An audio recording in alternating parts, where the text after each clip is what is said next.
تبارك الذي بيده الملك وهو على كل شيء قدير.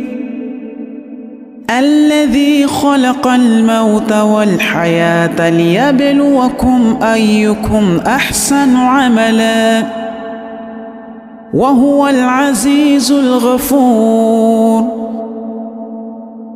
الذي خلق 7 سماوات طباقا